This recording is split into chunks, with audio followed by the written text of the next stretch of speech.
nos quedamos en la introducción de esta enfermedad de las glándulas suprarrenales, que es la insuficiencia suprarrenal. Y señalamos algunos aspectos que son importantes. Por ejemplo, comentamos que la insuficiencia suprarrenal puede ser primaria o secundaria por deficiencia de ACTH. Y comentábamos que curiosamente es un poquito más frecuente que la primaria, la secundaria. Pero también comentamos que la causa más frecuente, pero así de una forma notable, es la deficiencia aislada de ACTH por supresión del eje hipotálamo pituitario suprarrenal en personas que se les suspende bruscamente el tratamiento con glucocorticoides en dosis farmacológicas. Esta es la causa más frecuente de insuficiencia suprarrenal. Entre las causas de insuficiencia suprarrenal primaria, comentamos que la mayoría de pacientes lo que tienen es un problema de tipo autoinmune. Y ese problema autoinmune puede ser una adrenalitis autoinmune aislada, ¿no es cierto?, que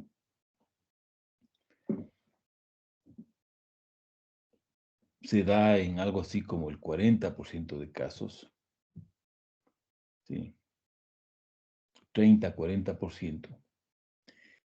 Y entre los pacientes que tienen adrenalitis autoinmune, es más frecuente que esa destrucción autoinmune sea parte de un cuadro más generalizado, ¿no? Lo que en medicina se llama síndromes poliglandulares autoinmunes, síndromes poliglandulares autoinmunes, ¿no?, de los cuales hay dos variedades. El síndrome poliglandular autoinmune de tipo 1, que es el menos frecuente, ¿no es cierto?, que se llama poliendocrinopatía autoinmune, candidiasis y distrofia ectodérmica. Y mucho más frecuente el síndrome poliglandular autoinmune de tipo 2, en el que los pacientes tienen otras enfermedades autoinmunes, en especial de la tiroides y de los ovarios, pero también pueden aparecer otras enfermedades autoinmunes. En general, otra cosa que es importante, otro dato de conocimiento interesante, es que también hay pacientes que hacen insuficiencia suprarrenal por daño de la suprarrenal, por infecciones, infiltraciones, hemorragias, adrenalectomía, en fin. En la tabla que aparece en nuestro libro de texto, pues se señalan las más importantes con ejemplos. Y luego tenemos una gran categoría de causas de insuficiencia suprarrenal primaria que son congénitas, ¿sí? Son congénitas, y entre esas, y la mayoría de tipo genético, heredadas, y de esa es la más frecuente con muchos, la hiperplasia adrenal congénita, que ya vamos a ver en esta clase finalmente. Y luego hay una lista, como ustedes pueden ver, entre las que está, por ejemplo, la adrenoleucodistrofia, una causa interesante, en la que los pacientes heredan eh, un canal celular que se encarga de disponer de los ácidos grasos de cadena muy larga,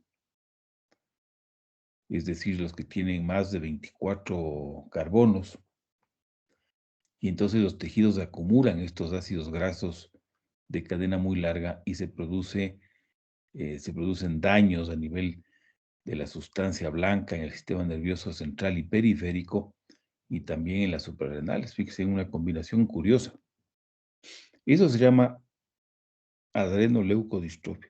Pero todas estas causas congénitas hacen en general menos del 1% de las causas de insuficiencia suprarrenal primaria, ¿no? Bueno, y más o menos ahí nos habíamos quedado. Sí señalamos que la insuficiencia suprarrenal secundaria, aparte de ser muchísimo más, no, un poquito más frecuente que la, que la primaria, por lo general se debe a tumores o lesiones ocupativas en la zona de la hipófisis o al tratamiento que ha recibido el paciente por estas lesiones, radiación, cirugía, ¿no es cierto? Y ahí el hecho interesante es que los pacientes por lo general tienen otras deficiencias hipofisarias, ¿no? Hipotiroidismo, deficiencia de gonadotropinas, en fin, con cada uno con su cuadro clínico típico. Ahora vamos a ver eh, cuáles son las manifestaciones clínicas de la insuficiencia suprarrenal. ¿Sí?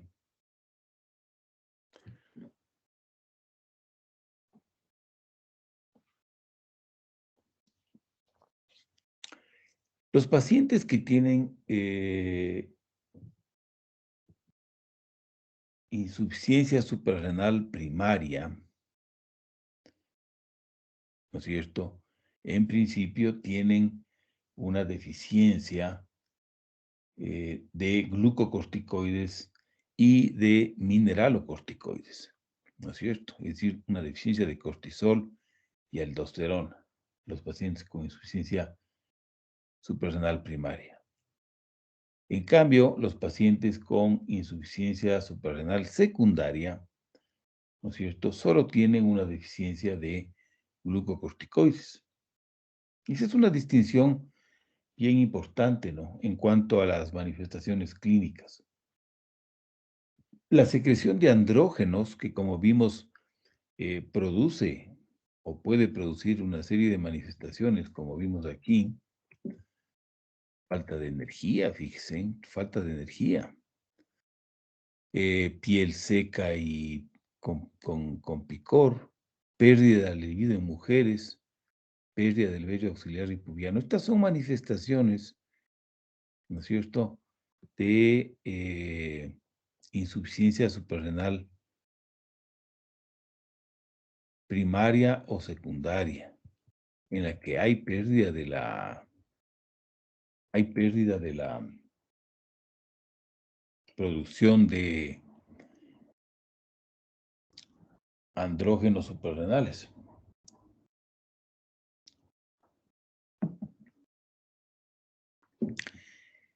Los pacientes que tienen insuficiencia suprarrenal suelen presentar dos tipos de cuadros. Lo más frecuente es que tengan una insuficiencia suprarrenal crónica, ¿no es cierto? Es decir, que el paciente pasa durante meses o años con un cuadro que se caracteriza por mucho cansancio, falta de energía. Con frecuencia los pacientes tienen también eh, poco apetito, ¿sí? Poco apetito. Y como estos son síntomas relativamente inespecíficos, los pacientes no son diagnosticados de forma temprana y con frecuencia, más bien, suelen ser diagnosticados de anorexia, se les puede etiquetar de depresivos, ¿sí? Cansancio, falta de energía crónicas.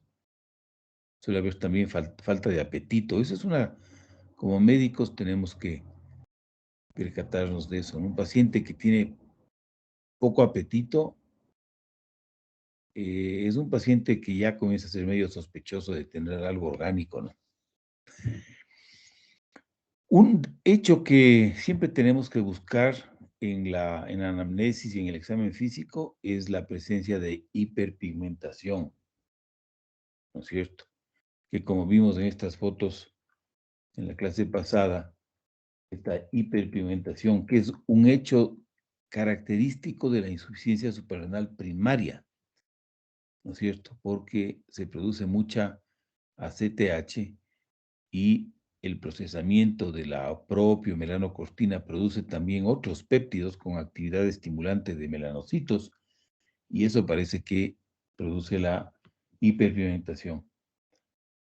Y entonces esta hiperpigmentación es más pronunciada en áreas de la piel que se exponen a la fricción, ¿no es cierto? Por ejemplo, en el pie, las medias, ¿no es cierto? O las manos.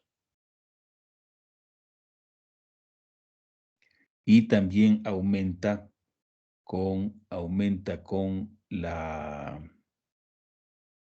exposición solar, ¿sí? En cambio, los pacientes que tienen insuficiencia suprarrenal secundaria suelen tener más bien una palidez extrema, una palidez, dice nuestro libro de texto, parecido al alabastro. No sé si ustedes han visto este mineral que se llama alabastro. Es un color crema, ¿sí? Enfermizo, ¿no? Entonces, ese detalle nos puede ayudar mucho a considerar el diagnóstico, ¿no? Como comentamos, la hiponatremia puede verse en la insuficiencia suprarrenal primaria y secundaria, ¿no es cierto? Y la hipercalemia, que se ve, como ya comentamos, en cerca de un 40% de pacientes, es típica de la insuficiencia suprarrenal primaria. Este es un dato también muy importante, ¿no es cierto?, que nos ayuda en el diagnóstico de la insuficiencia suprarrenal primaria.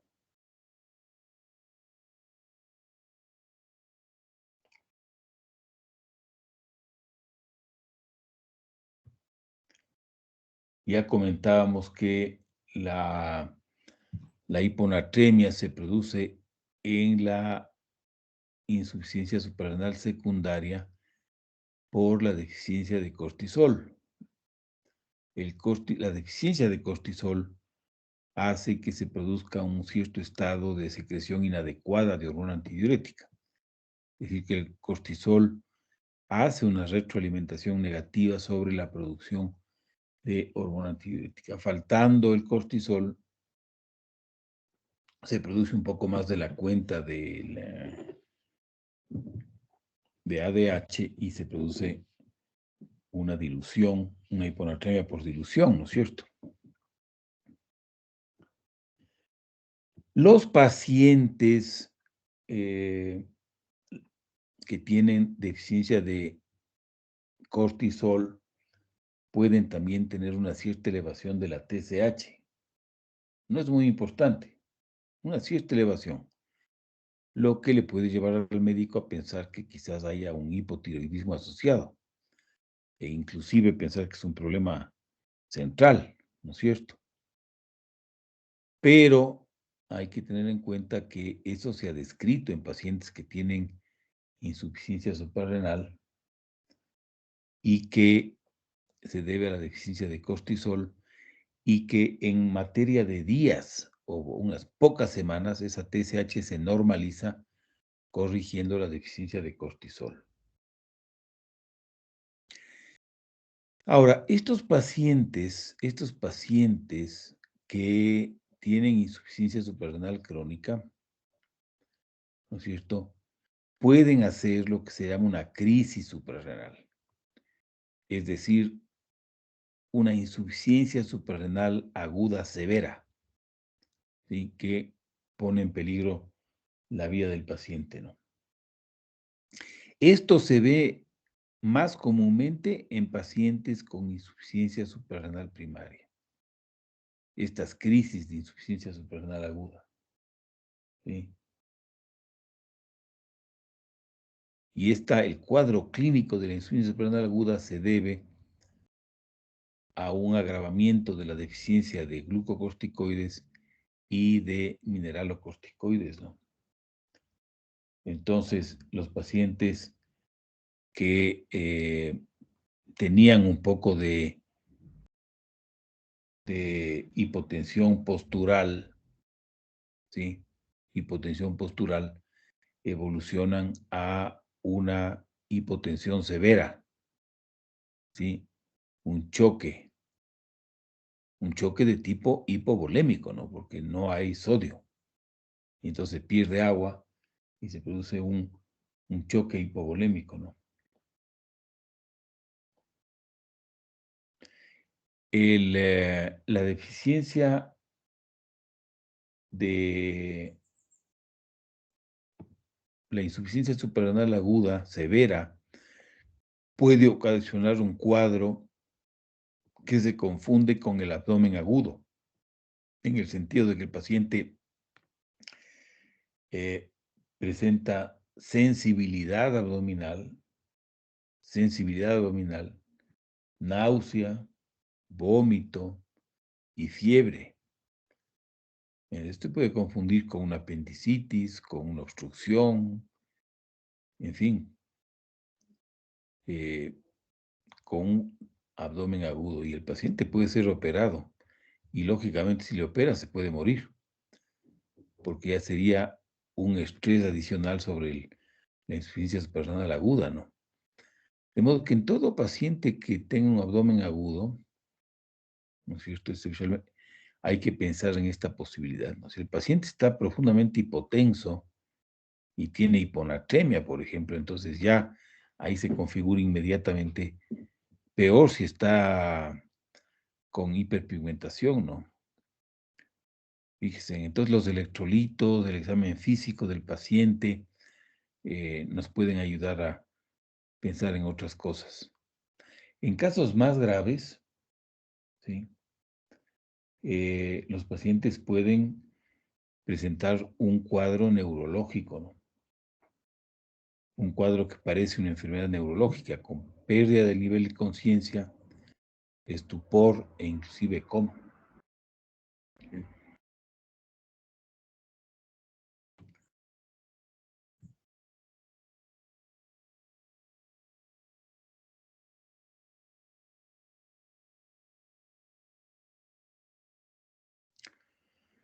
Siempre hay que pensar en un factor precipitante en estos pacientes, ¿no? En un factor precipitante.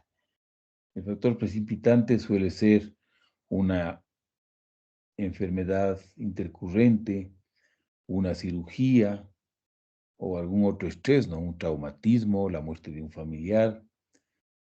O, curiosamente, se ha señalado una situación en la que aumente el metabolismo del cortisol, como por ejemplo un hipertiroidismo, fíjense, que podría pasar, ¿no? Aumenta el metabolismo del cortisol por el hipertiroidismo y el paciente se va a una crisis suprarrenal, ¿no? Entonces, eh, este es el cuadro de la insuficiencia suprarrenal aguda, ¿no? Vamos a ver ahora eh,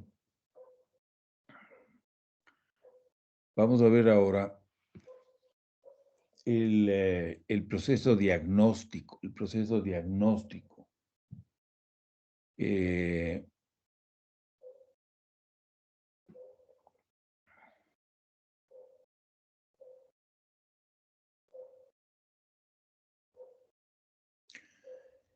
el proceso diagnóstico cuando tenemos un cuadro clínico sospechoso.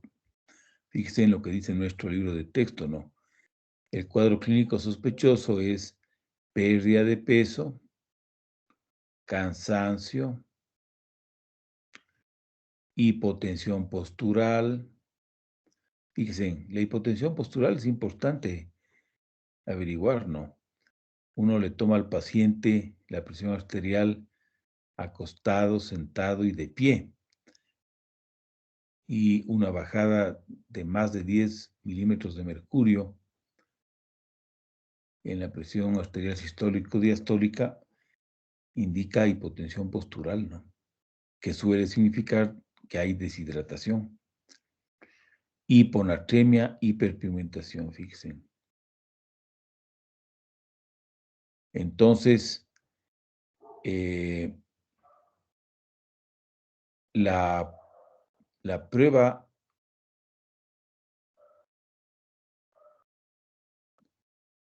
para el diagnóstico, la prueba más útil para el diagnóstico es una prueba de estimulación con cositrompín intramuscular o intravenosa. Esto ustedes ya revisaron en el capítulo correspondiente. El cositrompín es un análogo recortado de la ACTH, pero que tiene toda la actividad de ACTH. Entonces, en otras palabras, es la inyección de ACTH sintética al paciente por vía intramuscular o intravenosa. ¿Sí? Y se le mide el cortisol entre 30 minutos y 60 minutos después de la inyección. ¿No es cierto? El nivel de corte que se ha utilizado tradicionalmente son 16 a 18 microgramos por decilitro, o los que están más familiarizados con estas subunidades internacionales, 450 a 500 nanomoles por litro, ¿no? O 16 a 18. Si un paciente con un cuadro clínico sugestivo se le inyecta con sintropina y entre 30 minutos o 60 minutos después tiene más de 18 microgramos por decilitro, ese paciente no tiene insuficiencia suprarrenal, ¿no es cierto? No tiene insuficiencia suprarrenal. Hay que recordarse, esta prueba va a diagnosticar una insuficiencia suprarrenal primaria o secundaria, ¿no? ¿No es cierto? No es una prueba para saber dónde está el problema, sino es una prueba que confirma que hay una insuficiencia suprarrenal primaria, ¿no es cierto? Hay que acordarse que en las primeras semanas, en las primeras 4 semanas, en las que hay una alteración a nivel hipofisario de la producción de ACTH, durante las primeras 4 semanas, la suprarrenal todavía puede responder positivamente a la estimulación con cositrompín. Entonces uno se puede equivocar, ¿no es cierto? Eso seguramente se debe a que hay todavía un nivel de enzimas en las suprarrenales que permiten la síntesis de cortisol, y entonces la estimulación ocasiona una respuesta. Pero cuando hay deficiencia de ACTH, una deficiencia profunda de ACTH, entonces ya después de unas 4 semanas, ya la suprarrenal, ya como ya no está estimulada, entonces ya no tiene todas las enzimas necesarias para producir el cortisol, y entonces ya la prueba sale positiva, ¿no? Es decir, que el cortisol tras la estimulación no se eleva tanto. En esos casos, cuando estamos a pocas semanas de una, digan ustedes, de una cirugía de la hipófisis, y sabemos que la prueba de cosintropín puede salir falsamente positiva. Ahí lo mejor es hacer una prueba de hipoglucemia insulínica, ¿no? Que sería una prueba más potente.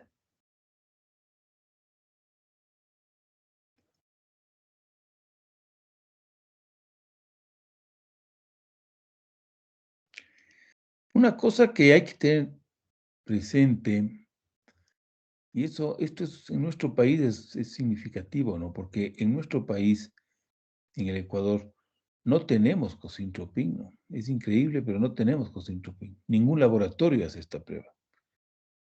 Entonces, muchas veces no nos queda más que fiarnos de los resultados del cortisol plasmático, ¿no?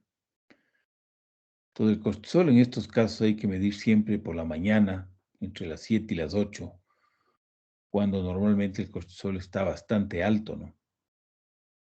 Eh, y entonces, con el cuadro clínico correcto, un nivel de cortisol menor a 3 probablemente sea diagnóstico ya de insuficiencia suprarrenal, ¿no? Pero un nivel, por ejemplo, de 5, de 7, pese a que parecería bajo, hay personas sanas y buenas que tienen por la mañana niveles bajitos de cortisol, ¿no? Entonces es difícil el diagnóstico solo con el cortisol. Y este es un tema difícil para el médico. Muchas veces el examen físico es esencial, ¿no? Para hacer el diagnóstico. Y muchas veces hay que comenzar con el tratamiento para ver si el paciente se mejora, ¿no? Se mejora significativamente.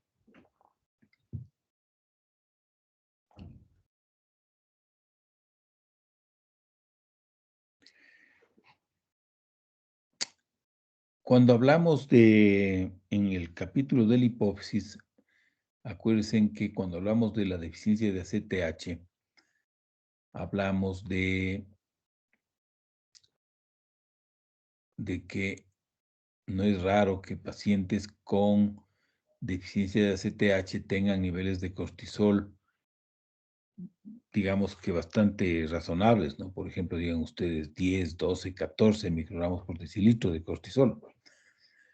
Y eso no descarta que el paciente pueda tener una deficiencia, ¿no es cierto?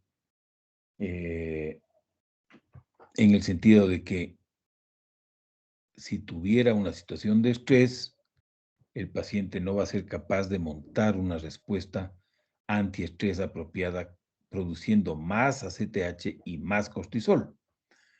Ese es un grado menor, ese es un grado menor de insuficiencia suprarrenal, ¿no es cierto? Es decir, que las suprarrenales responden a un nivel bajito de ACTH y con las justas mantienen una producción de cortisol que con las justas controla la situación, ¿no? Pero si es que por alguna razón se produce una situación de estrés, digan ustedes un acto quirúrgico, el organismo no es capaz de montar una respuesta contra el estrés y el paciente hace una insuficiencia suprarrenal, ¿no? Entonces, esos pacientes también son casos en los que el cortisol puede estar normal, pero los pacientes tienen en realidad un estado de deficiencia de ACTH, ¿no? En esos casos, la prueba de cosintropina también sí puede ayudar, ¿no? Sí puede ayudar. Fíjense, es importante confirmar el sodio, el potasio, la creatinina, la TSH y una biometría. Y si el paciente no es capaz de producir más cortisol, es decir, más de 18 microgramos por decilitro tras la inyección de cosintropina, entonces tiene una insuficiencia suprarrenal. Pero en ese punto tenemos que medir ACTH, renina plasmática y aldosterona, ¿no es cierto? Para saber si la insuficiencia suprarrenal es primaria o secundaria, ¿no es cierto? Entonces, fíjense, esto es importante, ¿no? Una CTH elevada, una renina aumentada y una aldosterona baja son diagnósticos de una insuficiencia suprarrenal primaria. En cambio, una CTH normal o baja, una renina normal y una aldosterona normales indican una insuficiencia suprarrenal secundaria. Fíjense. Entonces, fíjense cómo la prueba de cosintropina lo que nos dice es que el paciente tiene insuficiencia suprarrenal, pero no nos dice si el problema es primario o secundario, ¿no es cierto?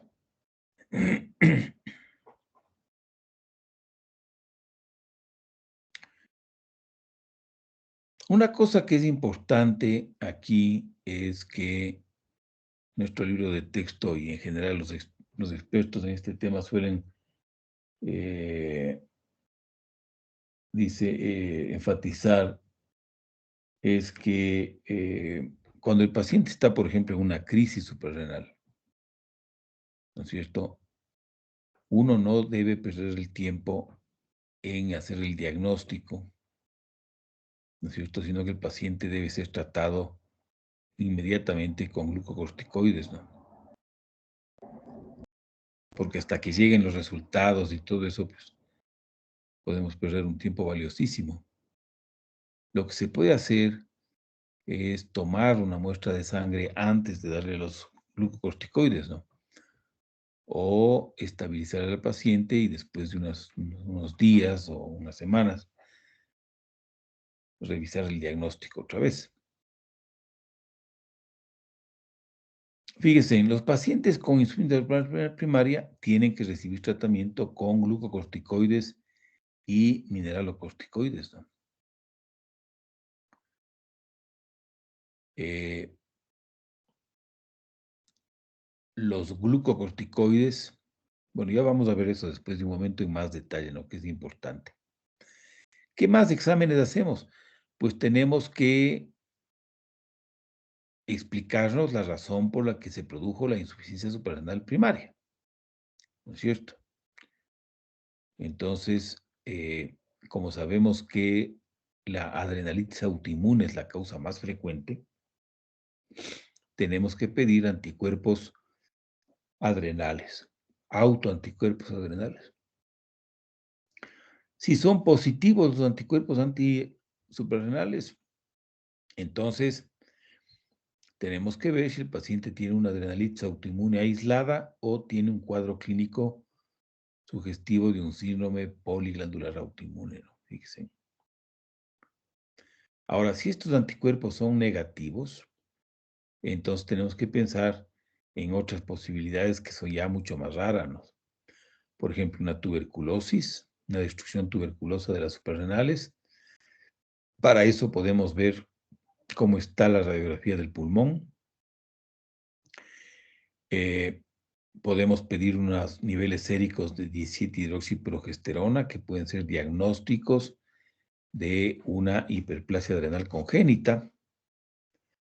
En varones, fíjense, esta es una cosa importante, en varones podemos pedir ácidos grasos de cadena muy larga, es decir, de más de 24 carbonos. Y si esto sale positivo, el paciente tiene una adrenoleucodistrofia, ¿no? Y también podemos pedir una tomografía de las suprarrenales para ver si no hay una metástasis, si no ha habido una hemorragia bilateral, si es que no hay una destrucción infecciosa, en fin.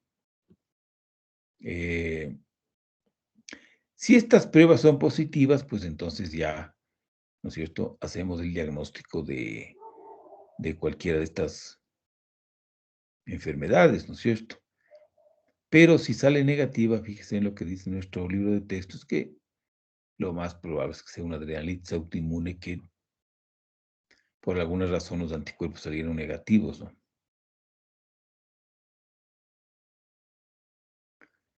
Y en hombres considerar la adrenoleucodistrofia, fíjense.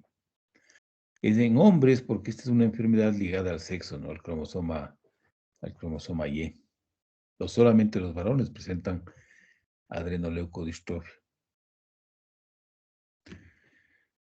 Ahora, fíjense, si el paciente que no responde a la prueba de estimulación con concitropina tiene una CTH normal o baja y las líneas de aldosterona son normales, entonces este paciente tiene una insuficiencia suprarrenal secundaria.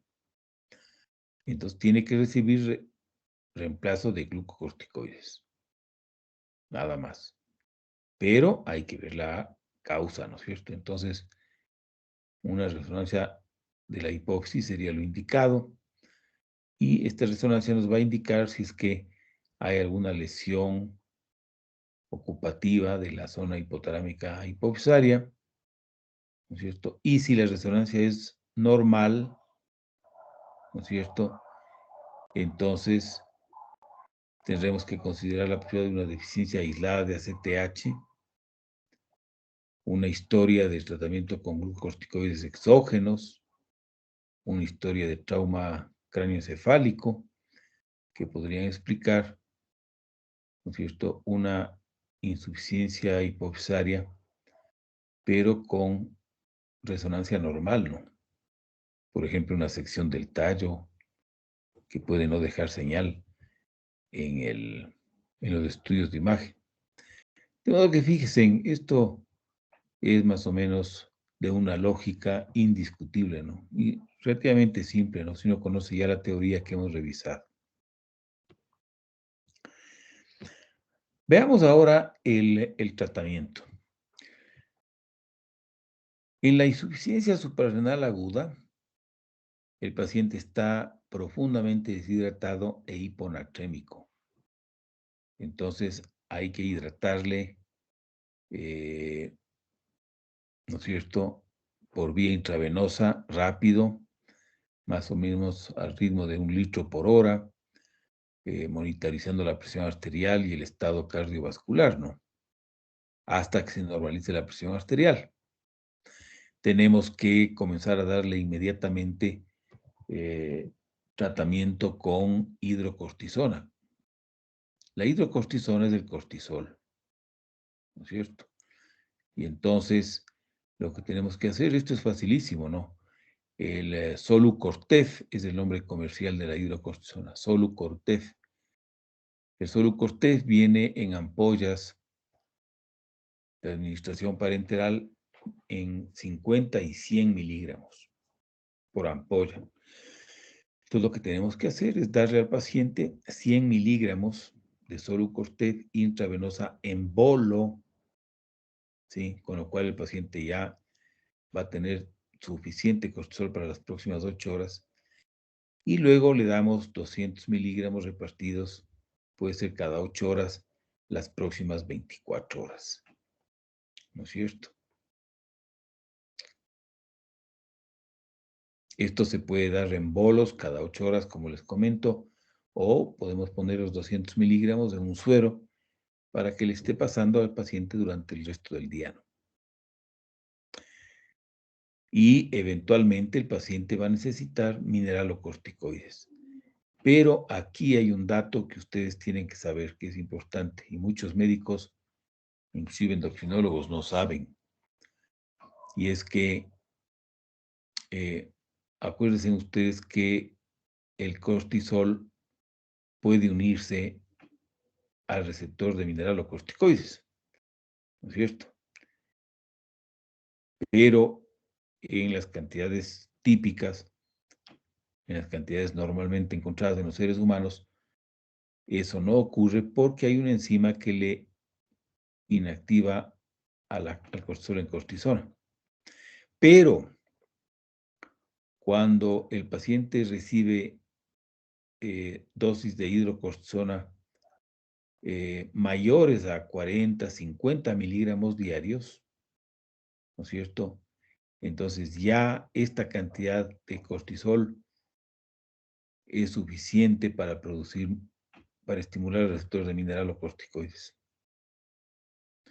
¿no es cierto?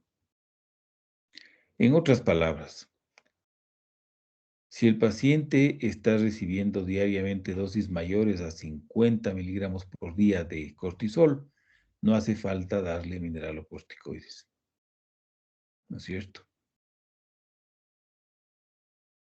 Dosis más bajas de 40, 50 miligramos diarios ya pueden comenzar a necesitar, esos pacientes pueden necesitar ya el apoyo de mineralocorticoides. De modo que ese es el tratamiento. En la insuficiencia suprarrenal crónica, ¿sí?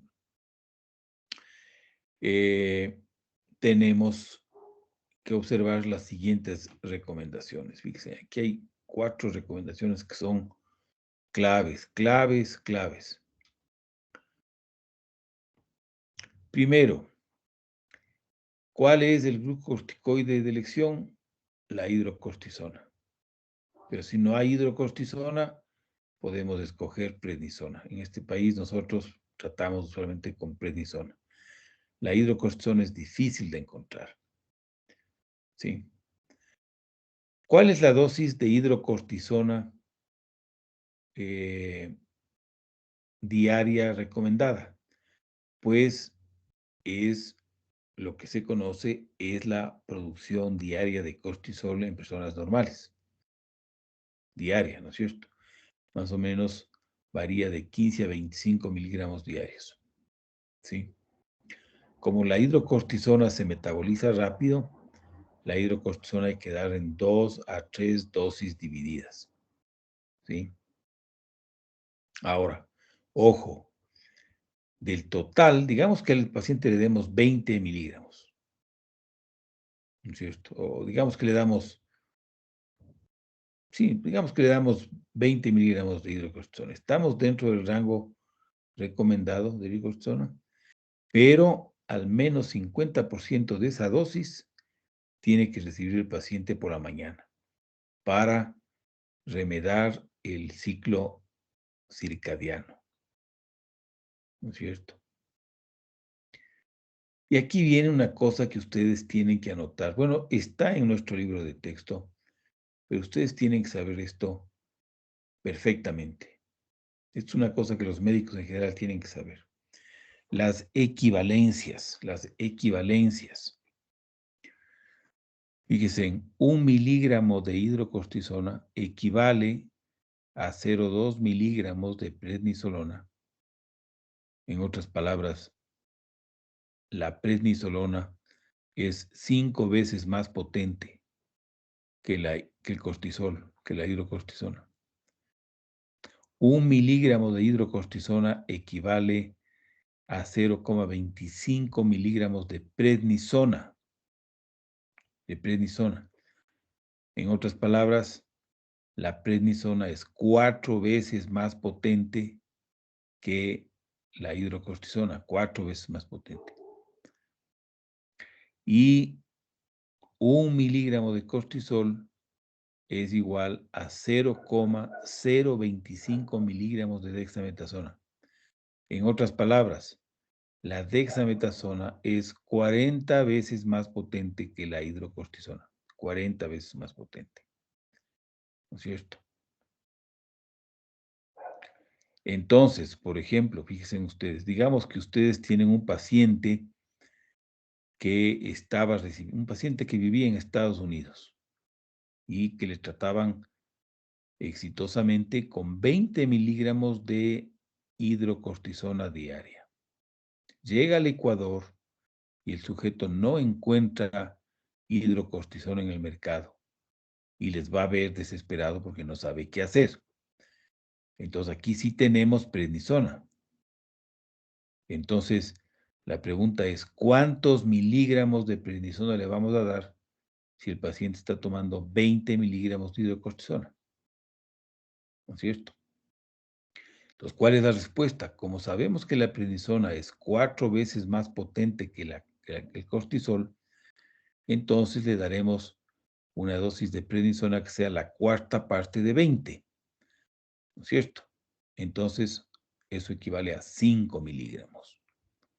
5 miligramos de prednisona son equivalentes a 20 miligramos de hidrocortisona. Fíjense. Entonces, esto es muy importante que ustedes recuerden bien. Es interesante saber que la prednisolona en el organismo se metaboliza a prednisona, ¿no? A prednisona. Muy bien, este es un aspecto. Ahora, otra cosa que es interesante es que la prednisona no hace falta dar en dosis divididas porque es un glucocorticoide que se llama de acción intermedia. O sea, su efecto dura más o menos unas 14, 16 horas.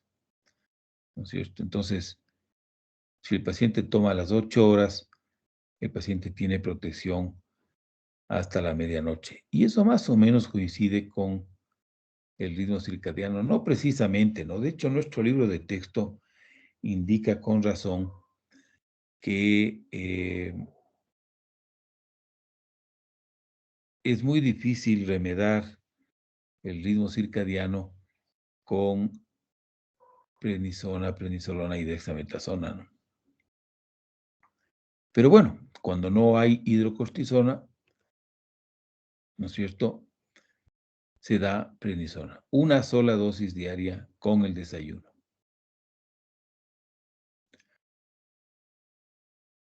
Algo que me parece que no... Ah, no, sí está eso, que también quería que conozcan ustedes.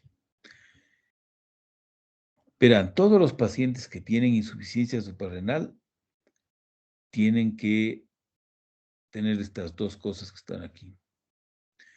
Primero, esto hay que darles por escrito a los pacientes. Ahí hay que hablar con ellos. Como el cortisol es una hormona de estrés, entonces nosotros, como ya el paciente ya no tiene suprarrenales que funcionen bien, el paciente tiene que ajustarse la dosis de glucocorticoides en situaciones de estrés. No puede olvidarse de hacer eso, porque puede hacer una crisis suprarrenal, que es grave. Ya saben que en una crisis puede producirse choque y coma. Así que esto no es una cosa con la que hay que jugar. Entonces, qué es lo que se recomienda? Si es una enfermedad leve, ¿sí? Con fiebre y reposo en cama, entonces lo que hay que hacer es duplicar la dosis oral usual, ¿no es cierto? Si es una enfermedad con fiebre y reposo en cama, o sea, una enfermedad moderada, digamos, ¿no? Ahora, si el paciente tiene vómito prolongado, va a ser operado o ha sufrido un traumatismo, ¿no es cierto? El paciente tiene que ser tratado por vía intravenosa con al menos 100 miligramos diarios intravenosos. Ya sabemos que en dosis fraccionadas, ¿no? Pero por vía intravenosa, en casos como estos, ¿no? Entonces son dos escenarios distintos. Vía oral suficiente si es que el estrés es leve o moderado. Y los pacientes deben llevar un brazalete de identificación y en su cartera una especie de, como llevamos todos la cédula de identidad, debería llevar una identificación indicando que el paciente tiene una insuficiencia suprarrenal y que necesita tomar glucocorticoides todos los días sin faltar, ¿no es cierto? Y que en caso de que le encuentren en estado inconsciente, que le pongan inmediatamente una dosis de 100 miligramos de hidrocortisona intravenosa o intramuscular, ¿no? Toda esta información, ¿sí? El nombre del paciente, el diagnóstico, un teléfono de contacto, indicando el diagnóstico y qué se debe hacer si es que le encuentran inconsciente en la calle, ¿no es cierto? Y recordándole al médico o a la persona que lea que él tiene que tomar, tiene que ponerse glucocorticoides todos los días porque si no se puede morir. Ese es el brazalete de identificación, es importante esta información. Otra cosa interesante es que durante el embarazo, ¿sí? En el tercer trimestre, no en el primero ni en el segundo, en el tercer trimestre, hay un aumento de la dosis de hasta un 50%. Esto tenemos que hacer los médicos, ¿sí? Es decir, aumentar la dosis casi en la mitad en el tercer trimestre. Luego tenemos el reemplazo de glucocorticoides, de mineralocorticoides, ¿no es cierto? Lo cual, como ya hemos señalado hasta el cansancio, solamente debe hacerse en pacientes con insuficiencia suprarrenal primaria. La dosis típica va entre 100 a 150 microgramos diarios, o sea, de 0,1 a 0,15 miligramos de fludrocortisona. Este es un análogo, ¿sí? Es un esteroide con actividad, es un análogo de la aldosterona muy potente, fludrocortisona. Esto se administra una sola vez al día y esto reemplaza la aldosterona razonablemente. Y cuando el paciente se encuentre en climas calurosos o tropicales, en donde se suda mucho, donde se pierde bastantes líquidos y electrolitos a través de la piel y del calor, ¿no es cierto? Entonces ahí hay que aumentar la dosis para que el paciente se sienta mejor, ¿no es cierto? Y la eficacia del tratamiento con mineralocorticoides, ¿no es cierto?, se controla midiendo la presión arterial, acostado y de pie, para ver si no hay hipotensión ortostática, que sería indicación de que está con la dosis baja, y también una buena hormona para monitorizar la eficacia del tratamiento es la renina, ¿no? Niveles de renina normales indican un tratamiento óptimo. Asimismo, el paciente con insuficiencia suprarrenal crónica, no existe una prueba que nos pueda indicar si el paciente está recibiendo una dosis apropiada, ¿no es cierto? No sirve para nada medir los niveles de cortisol, por ejemplo, ¿no es cierto? Eso nos va a indicar si el paciente toma la medicación, pero no si está la dosis perfecta. La evaluación es eminentemente clínica, ¿no? Entonces el apetito, el peso, el cansancio, la hipotensión postural, la hiponatremia que podemos también monitorizar, todo eso debería desaparecer con un tratamiento óptimo. Los andrógenos suprarrenales se recomiendan en los pacientes, no en todos los pacientes, sino cuando hay falta de energía, fíjense. Sabiendo que la falta de energía puede ser también por falta de cortisol, ¿no? Pero si el paciente tiene una renina normal, no está, digamos, con pérdida de peso, tiene buen apetito y pese a eso está con falta de energía, podría ser que eso se deba a una deficiencia de andrógenos suprarrenales. Como comentábamos, la pérdida de la libido en las mujeres puede ser una señal de esta deficiencia, ¿no? Y entonces, lo que se recomienda es administrar de hidroepiandrosterona en dosis de 25 a 50 miligramos diarios una vez al día y podemos monitorizar la dehidroepiandrosterona sulfato, la testosterona, para ver si los niveles están mejor. ¿Sí? Esta es una cosa importante, fíjense. ¿Cuál, en términos de hidrocortisona, cuál es una dosis de hidrocortisona que ya es farmacológica. Entonces, se conoce que 30 miligramos de hidrocortisona diarios ya son dosis suprafisiológicas. Y entonces ya ahí nos preocupamos porque esto puede producir consecuencias, ¿no? Por ejemplo, desmineralización ósea y riesgo de eh, osteoporosis. Entonces aquí la pregunta es, por ejemplo, ¿cuántos miligramos de prednisona equivalen a 30 miligramos de hidrocortisona? Entonces más o menos 7, 8 miligramos de prednisona probablemente ya son dosis farmacológicas, ¿no?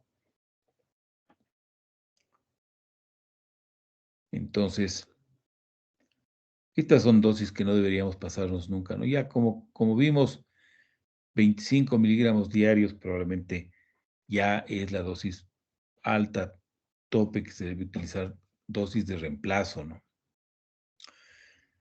Muy bien, así acabamos en nuestro capítulo de insuficiencia suprarrenal y ahora vamos a revisar esta enfermedad que hemos comentado con alguna frecuencia, la hiperplasia adrenal congénita. La hiperplasia adrenal congénita es una enfermedad que tiene su origen en mutaciones en algunos genes de las enzimas esteroideogénicas, ¿no? Y la mutación en cualquiera de estas enzimas conduce a una deficiencia de glucocorticoides, ¿no es cierto?, de las enzimas que producen hiperplasia adrenal congénita. Y es esta deficiencia de glucocorticoides la que hace que aumente la CTH y la CTH ocasiona el nombre de la enfermedad, ¿no es cierto?, hiperplasia adrenal congénita. Según el gen afectado, ¿sí? Según el gen afectado y como consecuencia, según la enzima afectada, el cuadro de deficiencia de glucocorticoides puede acompañarse de una deficiencia o exceso de andrógenos suprarrenales y, más importante todavía, de una deficiencia o exceso de mineralocorticoides, ¿no es cierto? Entonces, el cuadro clínico es bien variable y depende críticamente de cuál es el gen y, como consecuencia, la enzima afectada, ¿no es cierto? Entonces, fíjense,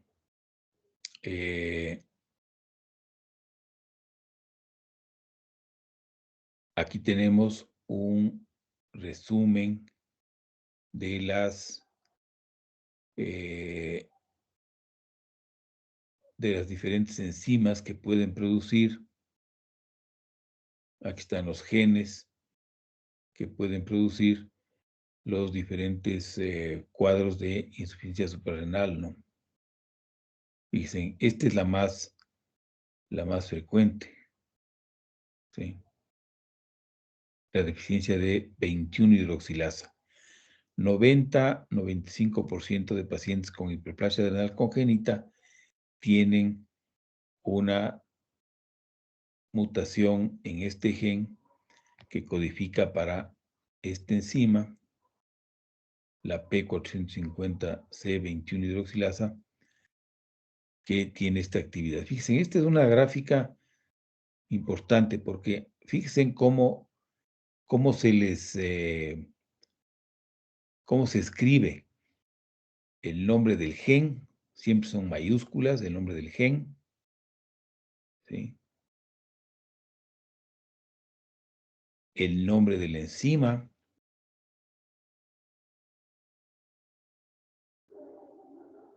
y el nombre de la actividad, ¿no?, de esta enzima.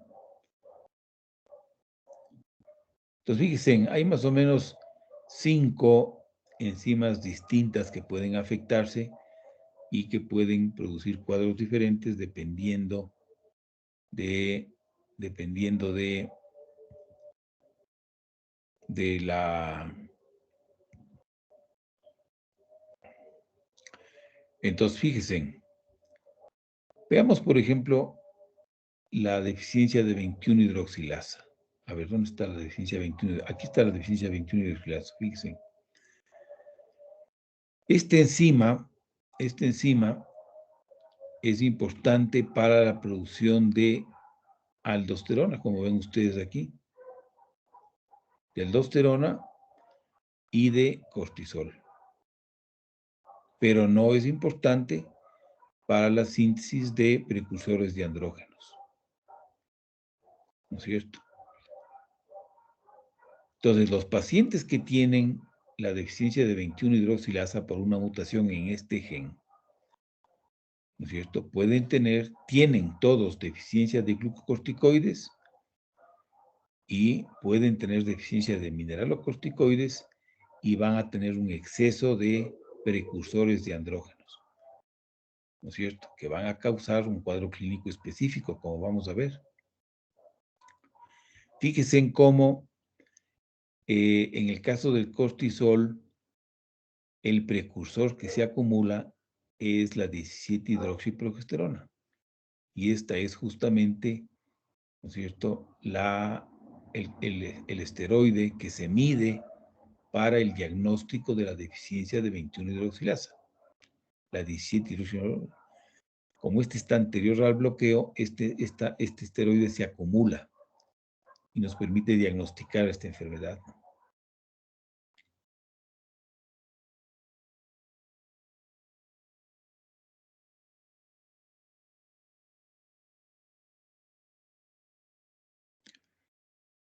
Fíjense en el caso de una deficiencia de esta enzima, ¿no? De la P450-17-alfa-1, con actividad de 17-alfa-hidroxilasa. Este de otra enzima. Esta enzima es importante, ¿no es cierto?, para la síntesis de cortisol y precursores de andrógenos, ¿no es cierto? Entonces, estos pacientes tienen deficiencia de cortisol y por eso hacen hiperplasia adrenal congénita y también tienen, ¿no es cierto?, una deficiencia de andrógenos suprarrenales, que en un varón probablemente no tenga ningún impacto, pero en mujeres sí puede haber ciertas manifestaciones clínicas. Pero, ¿qué es lo más importante de este cuadro clínico? Hay deficiencia de cortisol y exceso de aldosterona, fíjense, porque el colesterol se convierte en pregnenolona, en progesterona, y ninguna de las dos puede entrar para producir cortisol o andrógenos suprarrenales, y como consecuencia todos estos precursores se van a la síntesis de aldosterona. De modo que la deficiencia de 17-alfa-hidroxilasa produce hipertensión arterial. Esta es una causa de hipertensión arterial en la infancia. Fíjense qué interesante. Luego tenemos, fíjense, la deficiencia de una mutación en el gen HSD 3-beta-2, 3-beta-hidroxiesteroides hidrogenasa de tipo 2. Esta enzima es clave para la síntesis de aldosterona, corticoides, glucocorticoides, ¿no es cierto?, y androstenediona. Sí se produce de hiperaldosterona. Entonces, ¿cuál es el cuadro clínico en pacientes que tienen una mutación en este gen? Una deficiencia de aldosterona, una deficiencia de cortisol y un exceso, fíjense, en todo el colesterol que va a pregnenolona, todo esto se va directamente a la síntesis de este precursor, precursor de andrógenos suprarrenales, de hidro. Entonces, esto puede producir masculinización en un feto femenino, ¿no? Que puede nacer con genitales ambiguos.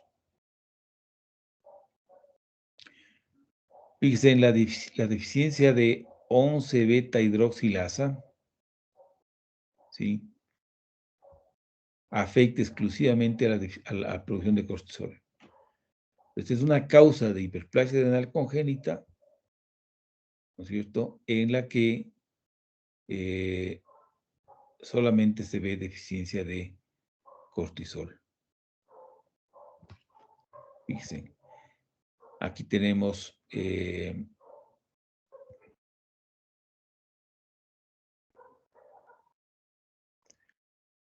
un poco repitiendo lo que comentábamos, cuáles son las consecuencias clínicas de la deficiencia de cada una de estas enzimas, ¿no?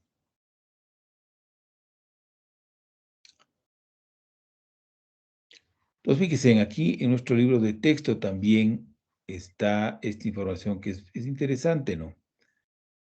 Es decir, cuáles son los marcadores diagnósticos en suero o en orina, dependiendo de la mutación. No vamos a revisar todas, pero enfoquémonos en la más frecuente, fíjense, en 21-hidroxilasa. La deficiencia de 21-hidroxilasa ocasiona un acúmulo de 17-hidroxiprogesterona y otros, ¿no? Pero esta es la que se utiliza en la clínica para diagnosticar. Vamos a enfocarnos ahora en la causa más frecuente de hiperplasia adrenal congénita, que es la deficiencia de 21-hidroxilasa. En este trastorno hay una alteración en la biosíntesis de glucocorticoides y mineralocorticoides, y hay un aumento en la síntesis de endógenos suprarrenales. Este es el escenario que ocasiona esta deficiencia enzimática. Ahora, esto es muy importante, este punto que está aquí, fíjense. El grado de afectación, ¿sí?, en la biosíntesis de cortisol y aldosterona, o sea, hasta qué punto ese paciente no puede sintetizar glucocorticoides y mineralocorticoides, depende del grado en el que la mutación afecta la actividad de la enzima. Fíjense qué interesante, ¿no es cierto? No todas las mutaciones afectan a la actividad de la enzima en la misma forma, ¿no es cierto? Por ejemplo, no es lo mismo tener una delección del gen en la que prácticamente no hay actividad enzimática a una mutación puntual en un aminoácido de toda la proteína o de toda la enzima, que puede ser que le reste actividad, digan ustedes, en un 10%, un 20%, pero ese paciente todavía tiene bastante actividad enzimática. Entonces, el cuadro clínico varía, ¿no? Todos los pacientes tienen deficiencia de glucocorticoides, ¿no es cierto? Y entonces, según el grado de afectación de la actividad enzimática, hay el cuadro clínico, ¿no? Y entonces la hiperplasia adrenal congénita, ¿no es cierto?, típicamente tiene varios cuadros. Por ejemplo, el uno es la hiperplasia adrenal congénita clásica. Esta forma clásica se asocia con una pérdida casi completa de la función de la enzima, ¿no es cierto? Y tiene una presentación neonatal con deficiencia severa de cortisol y de aldosterona. Y por supuesto también un exceso de mineralocorticoides, ¿no? Ya vamos a ver en un segundo. Hay una forma más leve de hiperplasia adrenal congénita en el que la actividad de la enzima, hay todavía un poco de actividad enzimática, ¿no es cierto? Entonces, hay deficiencia de cortisol, ¿no es cierto?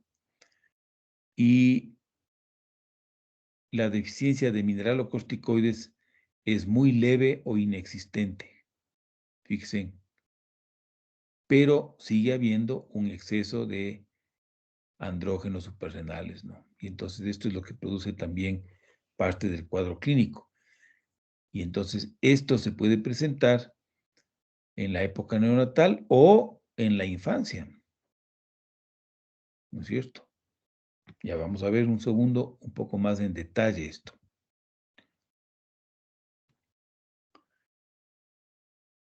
Entonces, fíjense, la forma clásica de la hiperplasia adrenal congénita, en el que hay pérdida de la función de la enzima, pérdida completa, se presenta al momento del nacimiento, en las primeras semanas, ¿no es cierto?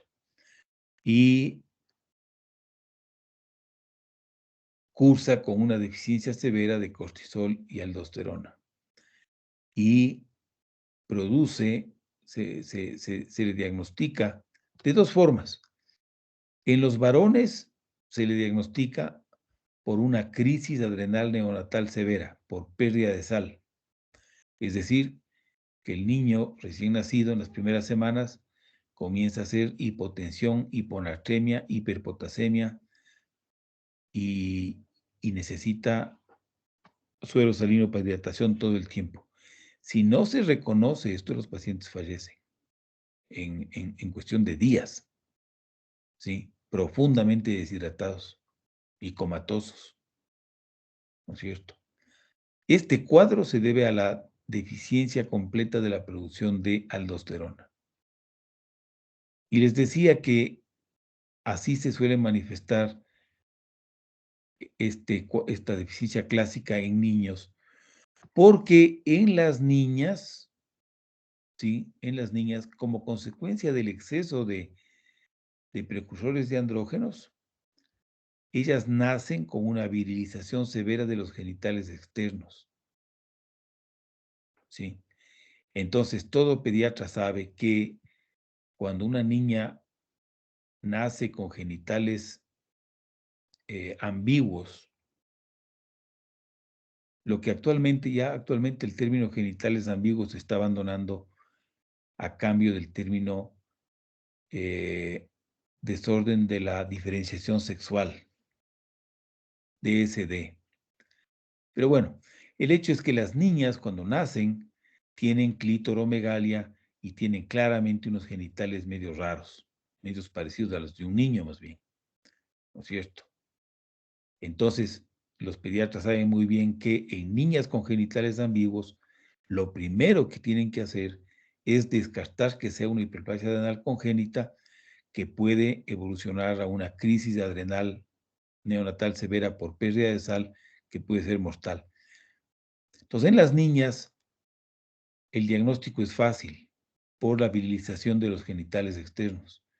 Pero en los niños que producen testosterona normalmente y en la que los andrógenos suprarrenales son secundarios, ¿no es cierto? Ahí no hay una pista sobre la existencia de la enfermedad, ¿no es cierto? Y entonces, a menos de que se haga un tamizaje, como se hace con el hipotiroidismo congénito, a menos de que se haga un tamizaje a todo niño que nace, ¿no es cierto?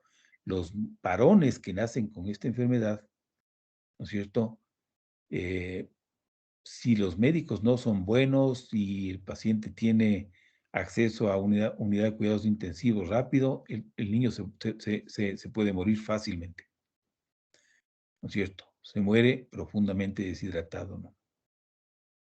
Esa es la forma clásica, fíjense, deficiencia severa de mineralocorticoides. Luego tenemos la forma virilizante simple. Aquí la enzima manifiesta una función residual presente. Hay deficiencia de cortisol, hay exceso de andrógenos suprarrenales, pero no hay deficiencia de mineralocorticoides, no hay deficiencia de aldosterona. Entonces aquí el cuadro clínico varía. Aquí no va a haber la crisis adrenal severa. Las niñas, ¿no es cierto?, pueden nacer con genitales ambiguos por el exceso de andrógenos suprarrenales. En los niños no nos vamos a dar cuenta porque van a nacer con genitales normales, ¿no es cierto?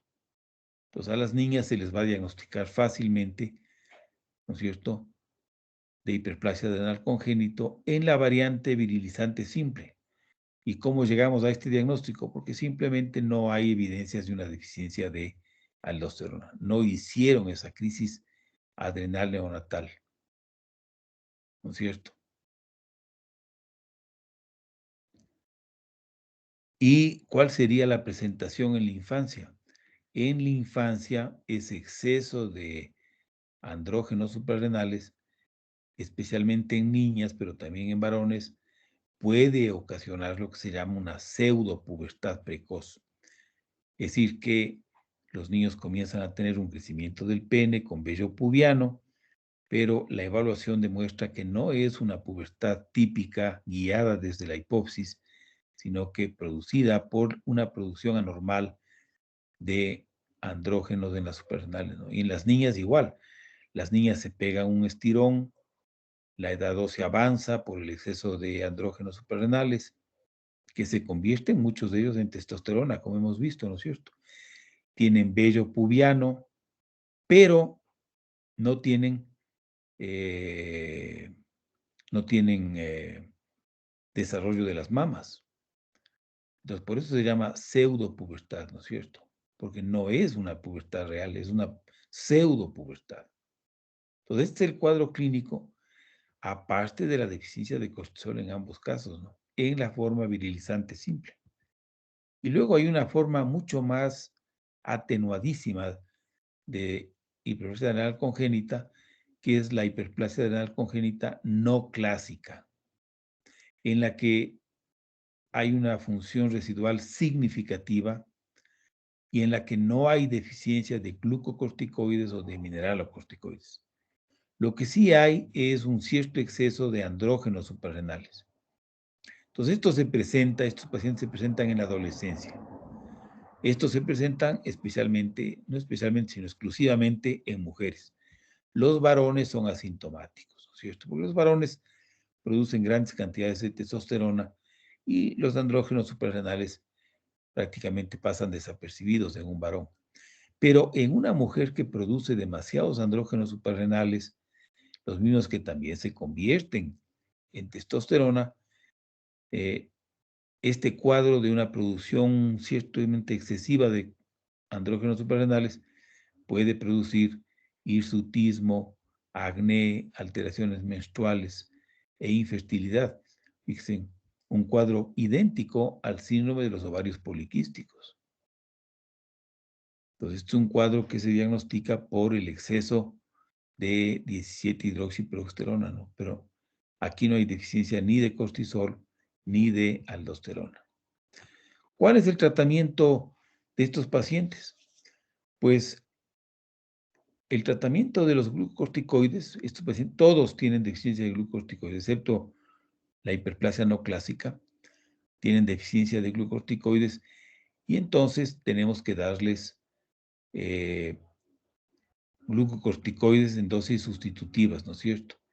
A ellos también tenemos que darles dosis en situaciones de estrés porque tienen una insuficiencia suprarrenal primaria, ¿no es cierto? El tratamiento con glucocorticoides en la hiperplasia adrenal congénita es un poco más complicada que en el tratamiento de la insuficiencia suprarrenal primaria que acabamos de ver. ¿Por qué? Porque el médico tiene que tratar también de tratar de suprimir la producción de ACTH, ¿no es cierto? Para que esta ACTH no estimule la producción de andrógenos, ¿no? Entonces, siempre las dosis de glucocorticoides son un poquito más altas que las que normalmente se emplean en la insuficiencia suprarrenal, en la enfermedad de Addison, ¿no? Utilizamos típicamente hidrocortisona, prednisona o dexametasona, ¿no? El tratamiento es mucho más complicado en estos casos, ¿no? Porque tenemos que encontrar un punto de equilibrio. Tenemos que sustituir la deficiencia de cortisol, darle un poquito más de corticoides, de glucocorticoides para que la producción de andrógenos disminuya, suprimiendo la CTH, pero a la vez tratando de no utilizar dosis farmacológicas que puedan bloquear el crecimiento del niño, impedir su crecimiento. Acuérdense que el exceso de cortisol bloquea el crecimiento. Y en adultos, el exceso de corticoides también puede producir una especie de síndrome metabólico con un estado prediabético, hipertensión arterial y también afectación de la densidad mineral ósea, ¿no? De modo que este es un tema que requiere tratamiento con especialistas, ¿no? El tratamiento de la deficiencia de mineralocorticoides es igual que en la de insuficiencia suprarrenal, ¿no? En los niños se utiliza la fludrocortisona y también se les puede dar un poco de sal. Es una cosa interesante, pero en los niños se necesitan dosis más altas de fludrocortisona que en los adultos, ¿no? Parece que hay una inmadurez en la respuesta de los túbulos a la aldosterona, respuesta que va mejorando, y entonces los adultos o los jóvenes necesitan menos dosis de fludrocortisona que los niños, ¿no es cierto? Y una forma de monitorizar que el tratamiento esté correcto es es midiéndoles los niveles de renina, ¿no?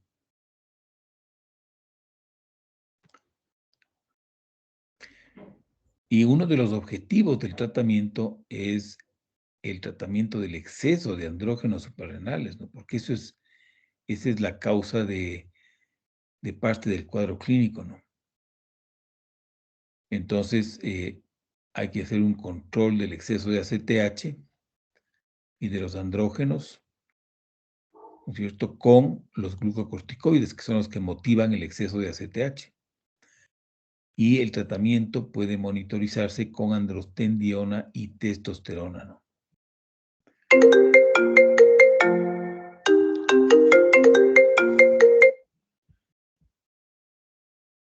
Fíjense, algo que comenta nuestro libro de texto y que es importante es que los niveles de 17-hidroxiprogesterona no son muy útiles para monitorizar si el tratamiento que estamos haciendo está óptimo, pero sí nos puede servir para ver si el tratamiento está siendo excesivo, ¿no es cierto? Fíjense, cuando los niveles de 17-hidroxiprogesterona que nos sirven para el diagnóstico están dentro del rango normal, eso por lo general es un marcador de tratamiento excesivo con glucocorticoides, ¿no? Entonces, esto nos puede ayudar también a calibrar la dosis de los glucocorticoides. Cuando el paciente no está bien tratado, entonces se produce un exceso de ACTH crónico, lo que produce una hiperplasia suprarrenal macronodular, ¿no? Y estos nódulos a veces pueden tornarse autónomos y entonces comienzan a producir cortisol que no se suprime, suprimiendo la ACTH, ¿no? Otro tema que tenemos que resolver en pacientes con cualquiera de las dos formas, la forma clásica o la virilizante simple en niñas, es que hay que hacer una cirugía correctiva, ¿no es cierto?, por el desarrollo sexual diferente, ¿sí?, que tienen ellas, ¿no? Es decir, lo que llamábamos antes el genitales ambiguos. Por ejemplo, el aclítoromegalia, ¿no?, a veces puede ser muy importante. Muy bien, yo creo que hemos revisado bastante bien el caso de la hiperplasia adrenal congénita en el contexto de las deficiencias enzimáticas que pueden producir deficiencia de cortisol y exceso o deficiencia de mineralocorticoides o de precursores de andrógenos suprarrenales, ¿no? Perfecto. No sé si ustedes tienen en este punto alguna pregunta o alguna inquietud sobre lo que hemos revisado en esta clase.